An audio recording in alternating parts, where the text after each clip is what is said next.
하나님의 편애라는 제목으로 말씀을 나누도록 하겠습니다. 신명기는 주로 모세의 고별 설교 3편으로 되어 있습니다. 그러다 보니까 레위기 그리고 민수기의 반복 혹은 되풀이로 생각을 많이 합니다. 하지만 신명기는 율법의 반복이 아닙니다. 언약의 갱신입니다. 성경 한가운데는 언약, 하나님의 약속이 자리하고 있습니다. 그 언약을 물줄기로 한번 비교 혹은 비유해 보겠습니다. 성경 한가운데 한 강물이 흐르고 있어요. 이게 바로 언약의 강물입니다. 인간은 그 강물을 오염시키려 부단히 애쓰고 노력하는 것입니다. 첫 시작, 그 강물의 시작은 바로 행위 언약이었습니다. 단 하나의 언약, 선악과를 먹지 말라. 그 산 정상의 첫 물줄기부터 인간은 흙탕물을 만들려고 합니다. 어깁니다. 따먹습니다. 이에 하나님은 언약의 물줄기를 새롭게 하십니다. 창세기 3장의 원시복음, 원복음을 제시하십니다. 그래서 그 물을 맑게 하십니다. 그럼에도 인간의 죄는 여전하죠. 그러자 하나님은 엄청난 물줄기로 심판하십니다. 더 정확하게 이야기하시면 새롭게 하시는 거예요. 새롭게 하십니다. 바로 노아의 홍수 사건입니다. 그리고는 다시는 물로 심판하지 않겠다라고 약속, 언약하십니다. 바로 무지개 언약입니다. 이후 인간은 여전히 그 언약의 강물을 오염시킵니다. 바벨이라는 댐으로 그 언약의 물줄기가 흘러가지 못하도록 가두려 합니다. 그때 주님께서 한 사람을 선택하시죠. 바로 아브라함입니다. 아브라함에게 그 언약을 허락하십니다. 아브라함 언약입니다. 창세기를 통해 확인된 인간의 모습, 그리고 도출된 한 문장이 있죠. 그 문장은 바로 하나님은 신실하십니다. 그리고 인간도 신실하다. 하나님은 언약에 신실하십니다. 그리고 인간은 죄악에 신실합니다. 하나님은 그 언약의 물줄기를 7수로 정화시키시려고 어떻게든 부단히 애쓰고 노력하시고요. 인간은 그것을 오염시키려고 어떻게든 노력합니다. 하나님은 아브라함과 맺으신 언약을 결코 잊지 않으십니다. 애굽에서 무려 430년간의 종살이를 했음에도 불구하고 하나님은 그 언약을 잊지 않으세요. 그리고 그 언약을 다시 한 번 더 새롭게 하시고 깨끗하게 하십니다. 바로 시내산 언약입니다. 출애굽기 20장이죠. 하지만 인간의 인내는 짧습니다. 인간의 유통기한은 굉장히 짧아요. 얼마 가지 않아, 채 40일도 되지 않아 그 언약이 파기되죠. 바로 32장의 금송아지 사건입니다. 언약 파기입니다. 모세의 중재로 그 언약의 물줄기는 다시금 새롭게 됩니다. 그 강물을 이어가십니다. 모세가 시내산에 2차로 등정하죠. 제2차 시내산 등정, 시내산 언약입니다. 모세라는 지도자를 통해 구원받은 백성들은 그 시내산 언약을 받습니다. 그게 바로 레위기와 민수기이죠. 모세는 그 언약, 계속되는 그 언약의 강물들을 백성들에게 호소하고 상기시키고 있습니다. 그 율법을 호소합니다. 하지만 단순한 율법의 호소가 아닙니다. 바로 언약의 재확인입니다. 오늘 본문에서 조금 더 뒤에 가면 신명기 뒷부분에서는 모압에서 벌어지는 언약이 있습니다. 그 언약을 바로 모압 언약이라고 이야기합니다. 언약을 새롭게 하십니다. 언약을 갱신하십니다. 시내산 언약에서 모압 언약으로의 전환입니다. 신명기는 바로 그것입니다. 단순한 설교, 율법의 재반복이 아닙니다. 언약을 새롭게 하시고 갱신하시는 겁니다. 그렇다면 내용이 바뀌었는가? 아니요. 내용은 바뀌지 않습니다. 하나님이 여전히 똑같이 여전히 그 자리에 계십니다. 하지만 계약 당사자가 바뀌었죠. 출애굽 세대에서 광야 세대로 계약 당사자가 전환되는 것입니다. 출애굽 세대에 알았던 약속의 내용들, 광야 세대는 모르는 거예요. 그 계약의 내용들을 잘 모르는 거예요. 할례도 받지 않았으니까요. 그래서 모세는 다시금 상기시키고 알려주고 당부하는 것입니다. 그러니 그냥 율법이 아닙니다. 잔소리가 아닌 언약의 갱신임을 기억하시는 저와 여러분 다 되시기를 주님의 이름으로 축원드립니다.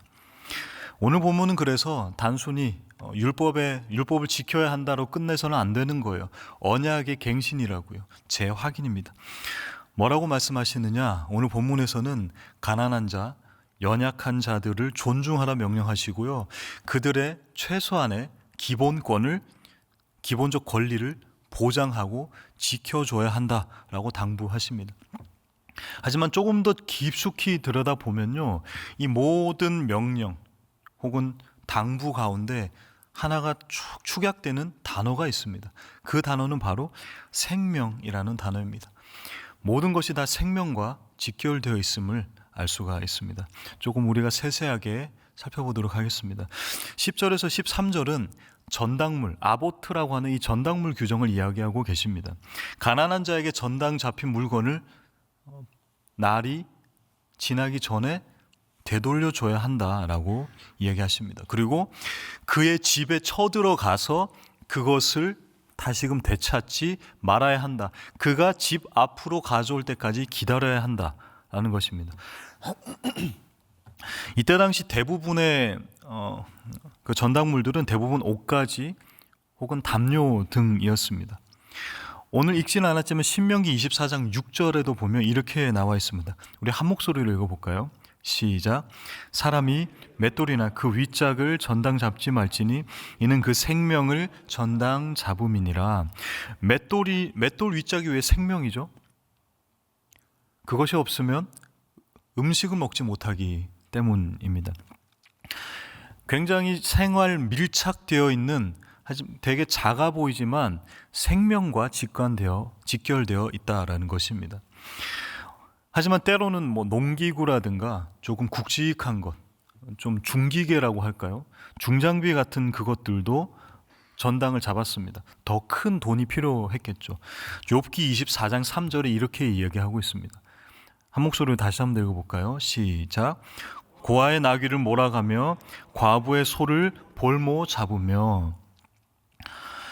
조금 더 묵직한 곳에서부터 굉장히 작은 혹은 실생활에 연관된 것까지 모든 전당물들을 가능했다라는 것입니다. 근데 오늘 본문에서는 겉옷에 대한 이야기를 하고 있습니다. 겉옷은 주었다면 그 겉옷을 해지기 전에 돌려줘라. 왜냐하면 이때 당시는 목수겁이었고요, 또 돌아다니던 사람들이었습니다. 그들에게 있어서 이 겉옷이라는 것은 단순히 우리가 입는 뽐내기 위해 혹은 패션을 위한 것이 아니었죠. 이 겉옷은 낮에는 해로부터 보호하고요, 밤에는 추위로부터 지켜주는 이불과 같은 역할이었습니다. 그러기에 이것은 생명과 같은 것이었습니다. 하지만 부유층들은 가난한 자들의 이것들을 착취했다라는 것입니다. 너희들에게는 단순한 한 옷이지만 그들에게는 생명과 같은 것이다. 그러니 그 겉옷을 해가 지기 전에 돌려주어라 명령하십니다. 14절, 15절에도 거의 비슷한 맥락으로 똑같은 말씀을 하십니다. 품꾼의 삭슬, 그날 해지기 전에 줘야 한다라는 것입니다. 당연한 것이죠. 하지만 이것이 되지 않았던 그때 당시였다라는 것입니다. 주인에게는 그 품삯이 여러 개 중에 하나이죠. 하지만 품꾼에게는 하나 중에 하나입니다. 단순히 그 주인의 혹은 그 사장님의 야비한 속성을 이야기하는 것이 아닙니다. 하나 중에 하나는 전부이기 때문입니다. 많은 것을 가진 사람들에게는 많은 것 중에 하나는 일부이지만 하나 중에 하나는 전부이고 그 전부는 다시금 생명을 뜻하기 때문입니다. 성경에 이러한 예가 명확하게 등장하는 구절이 있죠. 바로 다윗이 밧세바를 취합니다. 그리고 그것에 대한 야단 혹은 꾸지람을 하는 나단 선지자 기억하시나요? 그 선지자가 이렇게 얘기합니다. 많은 양을 가진 사람이 있었는데 하나, 애지중지 하나 키우는 양, 그 양을 키우던 사람이 있었다. 그리고 그 사람의 양을 그 많은 양을 가진 자가 빼앗았다. 어떻게 하는가? 다윗이 이렇게 얘기하죠. 내가 맹세컨대 그 사람은 죽어 마땅하다. 많은 양을 가진 부자, 그리고 유일한 양을 가진 한 사람. 전부를 뺏는 것은 생명을 뺏는 것입니다. 계속해서 이 생명이란 단어는 연결되어서 흐릅니다. 16절입니다. 사람은 각기 자기의 죄에 대해서 처벌을 받아야 한다. 부모가 자식의 죄로 혹은 자식이 부모의 죄로 처벌받아서는 안 된다. 연좌죄라고 하죠. 연좌죄를 금지하고 있습니다. 단순히 그런데 부모 자식 간의 관계만을 이야기하는 것이 아니에요. 이때 주변 국가들은 대부분 왕권 국가였죠. 연좌제를 통해서 원수들을 다 제거해 갑니다. 본인의 왕권에 무언가 문제를 일으킬 만한 사람들은 연좌제, 그의 가족들을 싸그리 처단함으로써 그들의 왕권을 유지해 갔던 것입니다. 왕권 국가의 중앙 집권화를 위해서 이 연좌제는 필수적인 것이었습니다. 하지만 주님은 이것조차도 하지 말라라고 명령하십니다. 이때 당시 고대 근동의 모든 왕권 국가들은 이것이 당연한 것이었습니다. 하지만 하나님은 하지 말라라고 명령하시는 겁니다. 그러기에 이 명령은 굉장히 획기적인 것이었습니다. 단순히 부자 간의 관계를 이야기하는 것으로만 끝나는 것이 아니었어요. 너희들의 나라, 너희들의 가족, 너희들의 부족을 너희들의 힘과 생명을 처단하는 곳으로 이어가지 말라라는 것입니다. 이 나라는 너희들의 나라가 아니다. 나의 것이다. 나의 나라다라는 것을 말씀하고 계시는 것입니다. 그런데 이 명령을 깬 존재가 있죠. 바로 하나님이십니다. 우리의 죄를 대신해서 아들을 처벌시키십니다. 영적 연좌제죠. 예수 그리스도의 연좌제로 인해 우리는 하나님의 나라에 살고 있는 것입니다. 그 나라가 완성되어 가는 거예요. 하나님은 그의 백성에게 있어서는 참으로 아이러니한 분이십니다. 그의 생명을 내어주며 우리의 생명을 보존하는 분이심을 기억하시는 저 여러분 다 되시기를 주님의 이름으로 축원드립니다. 조금 더 보겠습니다. 17절과 18절에 나그네와 고아와 과부를 학대하지 말고 그들을 공의롭게 대우해라 라고 명령하십니다. 그에 대한 세부 규칙들을 19절부터 끝절 22절까지 말씀하고 계시는데요. 밭에서 곡식단을 두고 왔을 땐 그것을 찾지 말라, 찾으러 가지 말라라고 명령하십니다. 그리고 감람나무, 올리브죠. 올리브 나무를 두들겨서 모든 것들을 다 거두어서 가지 마라. 남은 것들은 고아와 과부를 위해 남겨둬야 한다.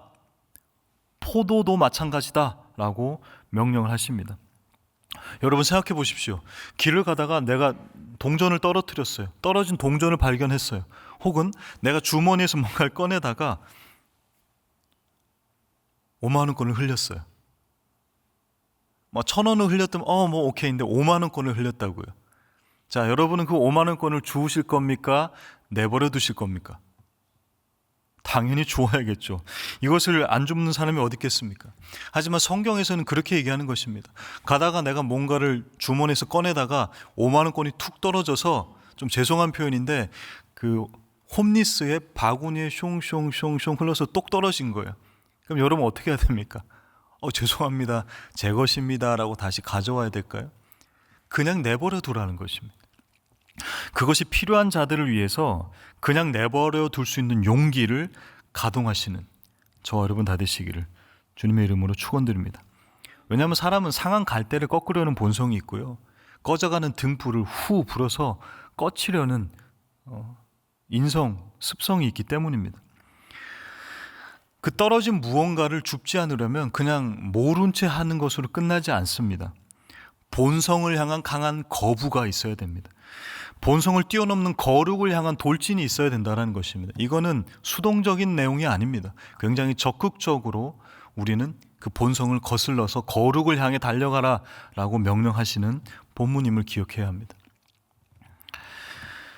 그렇다면 그것을 왜 해야 하는가? 명령하셨기 때문입니다. 맞습니다.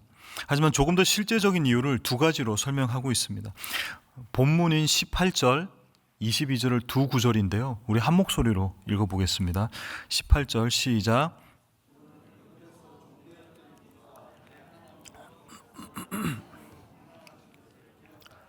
이러므로 내게 이 일을 행하라 명령하노라. 22절입니다. 너는 애굽 땅에서 종되었던 것을 기억하라. 이러므로 내가 너에게 이 일을 행하라 명령하노라. 나도 너에게 그랬으니 너도 남에게 그리해라. 너희들이 종되었을 때를 기억하라 라고 명령하십니다. 너도 예전에 그랬으니 과거의 너의 모습에, 과거의 너에게 호의를 베푸는 거야 라고 명령하시는 겁니다. 우리가 어떤 잘못을 저지르거나 행위의 어떠함 때문에, 우리가 어떠한 잘했거나 행위의 어떠함 때문에 우리를 속량하시고 구원하시는 게 아닙니다, 여러분.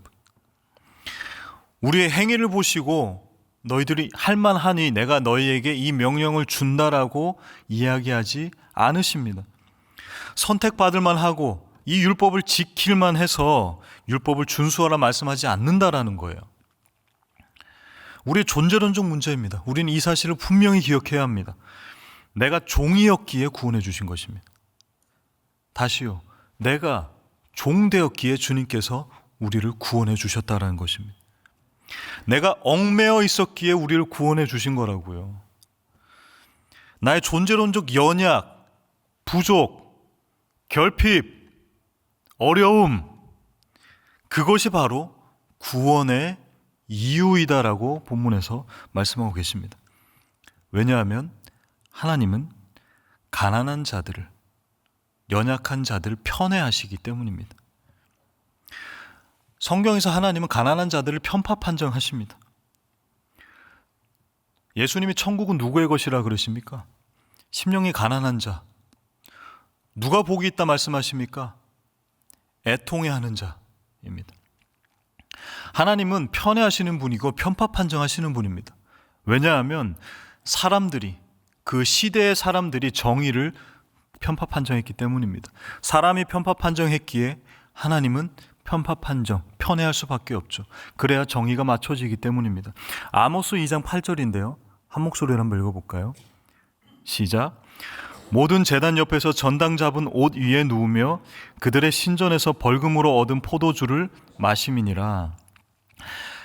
가난한 자의 하나뿐인 겉옷을 빼앗고 그 위에, 그 옷 위에 누워서 술을 마시는 것은 여러분, 허랑방탕을 이야기하고 있는 것이 아닙니다.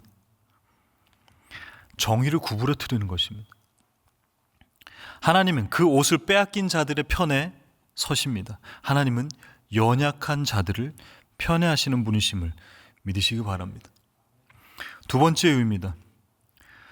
내 삶에, 그리고 내 소유의 모퉁이에서 예수 그리스도가, 그리고 그 예수 그리스도의 풍성함이 나오기 때문입니다. 다시요, 내 삶과 내 소유의 모퉁이에서 예수 그리스도의 풍성함이 흘러나온다는 거예요. 오늘 본문에 곡식에 귀퉁이를 남겨두라라고 명령하시죠. 이 말씀을 레위기 19장에도 똑같이 등장합니다. 그 율법과 오늘 말씀에 응모를 한 사람이 있습니다. 이 말씀에 기대어 이것의 혜택을 누린 사람이 있다라는 거예요. 그 사람이 바로 룻이죠. 룻은 그 시어머니 나오미와 함께 기근으로 인해서 베들레헴으로 다시 돌아온 이방 여인이었습니다. 하나님의 편애가 필요한 사람들이었다고요. 이들에게 오늘 본문을 정확히 지킴을 통해서 이들에게 그 편애를 제공한 사람이 바로 보아스입니다. 이 보아스를 통해 누가 나옵니까? 바로 예수 그리스도죠. 우리 함께 읽겠습니다. 마태복음 1장 5절인데요. 시작. 살못은 라합에게서 보아스를 낳고 보아스는 룻에게서 오벳을 낳고 오벳은 이새를 낳고 이새가 다윗을 낳게 되죠. 다윗의 자손 예수 그리스도까지 흘러오는 것입니다. 내 소유, 모퉁이를 포기하는 것 쉬운가요? 물론 그것도 쉽지 않습니다. 우리의 본성상 그것을 결코 내버려 둘 수 없다고요. 하지만 그 과감한 결단은요, 예수 그리스도에게까지 흘러가고 그 예수 그리스도에게까지 흘러간 그 구원의 족보가 우리에게까지 흘러온다라는 겁니다. 그러기에 우리의 모퉁이를 통해 또 다른 누군가에게 예수 그리스도가 흘러간다는 사실을 우리는 기억해야 합니다. 하나님께서는 많은 것들을 요청하지 않으세요. 많은 선행을 요구하지 않으십니다. 지극히 작은 자 하나에게 하는 것을 원하십니다. 복음서에서도 예수님도 그러시죠. 나 작은 자에게 한 것이 나에게 한 것이다 라고 말씀하십니다.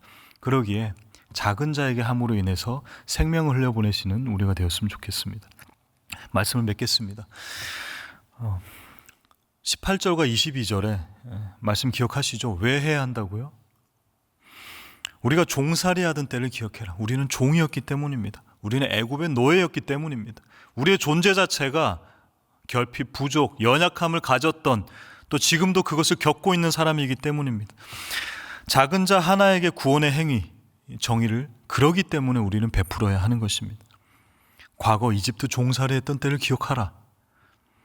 그것 때문에 약한 자들에게 관심을 기울여야 합니다. 왜냐하면 하나님은 약한 자를, 가난한 자를 편애하시기 때문입니다. 그렇다면 마지막으로 질문 드릴게요. 여러분은 지금 어떤 신분이십니까? 어떤 땅을 딛고 살아가십니까? 우리는 이제 더 이상 이집트의 땅을 딛고 살고 이집트의 종이 아니죠? 그럼 지금 우리는 어디에 있다는 뜻이죠?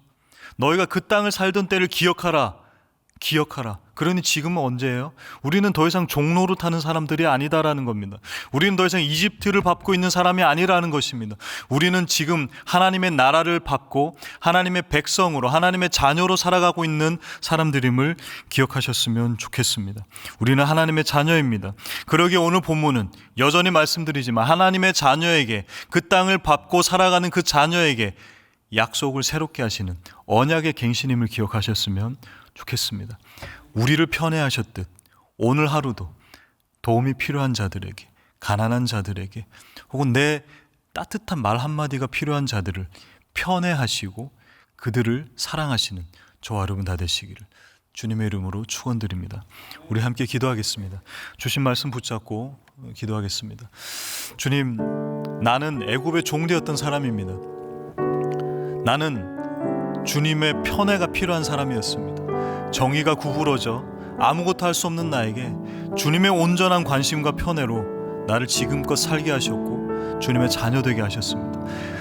지금 나는 하나님의 나라를 딛고 살아가고 있습니다. 그러니 주님, 이집트의 땅을 딛고 있는 그 사람들을 위해서 우리가 조금이라도 내 것들을 다 내가 사용하지 않는, 거두어들이지 않는 그 과감한 결단을 허락하여 주시옵소서. 왜냐하면 그 부분을 통하여 예수 그리스도의 풍성함이 흘러갈 것이기 때문입니다. 우리 이 귀한 말씀 붙잡고 어떤 개인의 기도 제목으로 기도하시다가 자유롭게 일어서시겠습니다. 기도하겠습니다.